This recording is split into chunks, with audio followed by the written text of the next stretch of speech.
एनएमएमसीएच में अब नए भवन में सेंट्रल इमरजेंसी शिफ्ट होने जा रही है। 15 तारीख से यहां आने वाले मरीजों को नए इमरजेंसी में इलाज किया जाएगा। सबसे पहले आप देखिए कि सामने का जो स्पेस है, यहां पर एम्बुलेंस आकर रुकेगी और स्ट्रेचर के माध्यम से मरीजों को सीधे अंदर लेकर जाया जाएगा।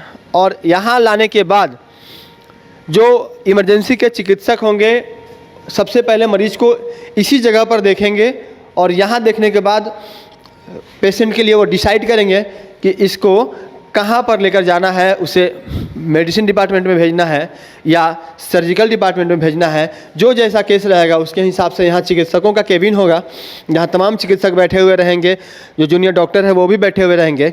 और सामने का जो स्पेस यहाँ से आप देख रहे हैं, वह जो क्षेत्र है, यहाँ पर इमरजेंसी में आईसीयू में रखकर मरीजों का इलाज किया जाएगा। यहाँ पर महिला मरीजों का इलाज होगा और ये तमाम सुविधाएं जो होनी चाहिए आईसीयू में वो है। मॉनिटर सामने देख रहे हैं, सेंट्रल ऑक्सीजन तरीके से सेंट्रलाइज तरीके से जो ऑक्सीजन की आपूर्ति है वो यहाँ पर होना सुनिश्चित हो पाएगा। और उसके बाद जो ऊपर का जो इससे ऊपर का जो फ्लोर है वहाँ पर पुरुष मरीजों का इलाज किया जाएगा। इसके अलावा जहाँ भी ऑक्सीजन की आवश्यकता होगी, ऑन डिमांड ऑक्सीजन की भी सप्लाई जो है मरीजों के बेड तक की जाएगी। तो सुविधा तो मेरे पास जो था इसके पहले वाला जो इमरजेंसी चल रहा था वो भी बहुत पुराना नहीं है।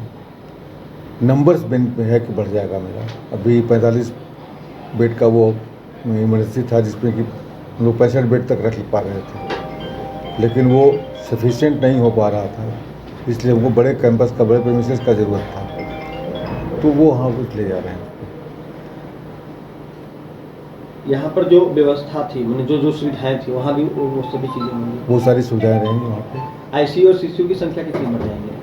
आईसीयू सीसीयू की संख्या करीब 20 हो जाएगी हमारे पास वहाँ पे। वर्तमान में कितनी? वर्तमान में हमारे पास 12 है। 12 ऊपर में जाए? नहीं, वो इमरजेंसी में जो है इमरजेंसी ऐसा आईसीयू है, वो 2 ठो क्यूबिकल है 6 का, तो 12 है। 12 तो वो सर्जिकल आईसीयू होगा। Surgical ICU. और अब जो नए वाले भवन में वहाँ करीब 20 हमारे पास। तो जो वर्तमान में जिसका इस्तेमाल हो रहा है सेंट्रल इमरजेंसी ग्रुप में, उसको किस तरह से डेवलप करेंगे? अभी तो वो यूज़ में नहीं आएगा, क्योंकि यहाँ के जितने मैन पावर हैं, स्टाफ हैं, उन्हीं को हम वहाँ ले जा रहे हैं। वहाँ के लिए नया स्टाफ हम नहीं मैनेज कर पाए हैं। पेशेंट्स के लिए 7 दिन के अंदर, हफ्ता में 7 दिन के लिए अलग अलग चादर का व्यवस्था कर रहे हैं, अलग, ताकि सिस्टर ये नहीं बोले कि चादर हम बदले थे। अगर बदले थे तो पता चलेगा कि आज के दिन कौन चादर देना था उनका, वो चादर दिए हैं। अस्पताल के अधीक्षक डॉक्टर अनिल कुमार से हमारी बात हुई। उन्होंने बताया कि अस्पताल का जो यह इमरजेंसी इलाका है, यह जो इमरजेंसी है वह नए भवन में शिफ्ट किया जाएगा और यह जो पुराना इमरजेंसी है भवन है, यहाँ पर फ़िलहाल जो मरीज़ आते हैं यहाँ पर मात्र 45 मरीजों का बेहतर तरीके से इलाज हो सकता था, लेकिन नए भवन में 100 से अधिक मरीजों का बेहतर इलाज हो पाएगा और उन्हें जो बेड है उनकी बेड की उपलब्धता जो है वह भी सुनिश्चित हो पाएगी। और यहाँ जो पुराना भवन होने का, हालांकि बहुत पुराना बिल्डिंग नहीं है ये, फिर भी इसे नए भवन में ले जाने के लिए जो तैयारियाँ की जा रही हैं वह बहुत जल्द मूर्त रूप ले लेगी और 15 अक्टूबर से ही नए भवन में जो इसकी शिफ्टिंग है वो शुरू हो जाएगी। सामने में जो आप यहाँ एग्जामिनेशन रूम और माइनर ओटी देख रहे हैं, इन तमाम जगहों पर जो मरीज़ हैं फ़िलहाल यहाँ पर मरीजों का इलाज होता है। और यहाँ से जब नए भवन में जब इसकी शिफ्टिंग होगी तो तमाम व्यवस्था जो यहाँ पर मौजूद है वह व्यवस्था अब आपको वहाँ देखने को मिलेगी। फ़िलहाल जो एसआईसीयू में कुल 12 बेड हैं जिसमें कि मरीजों का इलाज यहाँ पर किया जाता है और जब नए भवन में जाने पर वहाँ पर 20 से अधिक एसआईसीयू के बेड हो जाएंगे। इसके अलावा जो मेडिकल इमरजेंसी के जो बेड हैं, आईसीयू के बेड हैं, उसमें वृद्धि होगी। तो वो तमाम चीज़ें जो मरीजों को या सुविधा जो है वह मिल पाएगी और सामने में जो डॉक्टर का केबिन है वह भी काफ़ी लार्ज हो जाएगा। तो आने वाले वक्त में अस्पताल के लिए जो सुविधाएं, नई व्यवस्था के बारे में उन्होंने कई चीज़ों का जिक्र किया, जिसमें कि अस्पताल का सौंदर्यीकरण भी शामिल है।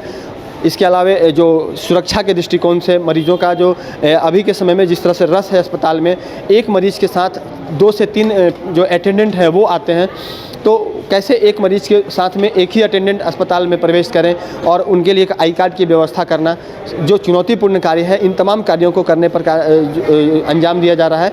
साथ ही जो मरीज आए उनकी बेहतर जो उनके अटेंडेंट हैं उनके रहने के लिए, उनके आराम के लिए भी शेड की व्यवस्था की जा रही है। वहाँ पर वो तमाम सुविधाएं होंगी जो कि एक निजी अस्पताल में देखने को मिलता है।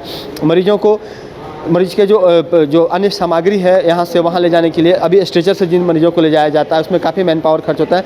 टोटो के माध्यम से एक बेड से दूसरे बेड तक मरीजों को ले जाने के लिए, या फिर इमरजेंसी से अस्पताल का जो इमरजेंसी जो वार्ड है, रिहैबिलिटेशन वार्ड है, वहाँ तक मरीजों को ले जाने के लिए टोटो की व्यवस्था होगी, वो भी पूरी तरह से निःशुल्क होगी। साथ ही जो वैसे लोग जो थोड़ा पैसा खर्च कर सकते हैं उनके लिए केबिन की व्यवस्था की भी जो कोशिश है या फिर उसका जो प्रपोजल है वो मुख्यालय को भेजा गया है। तो बहुत जल्द यहाँ पे आमूलचूल परिवर्तन देखने को मिलेंगे और नए भवन में जब इमरजेंसी शिफ्ट होगी तो धनबाद के अलावा गिरिडीह, बोकारो और संथाल से आने वाले मरीजों को भी काफ़ी राहत मिलेगी, क्योंकि कई दफ़ा बेड नहीं होने की वजह से मरीजों का इलाज स्ट्रेचर पर पहले किया जाता था, लेकिन अब जब नए भवन में इमरजेंसी शिफ्ट हो जाएगी तो मरीजों को कहीं ना कहीं इसका बेहद लाभ मिलेगा। सहयोगी मुन्ना के साथ राजकुमार जायसवाल, न्यूज़ 22 स्कोप, धनबाद।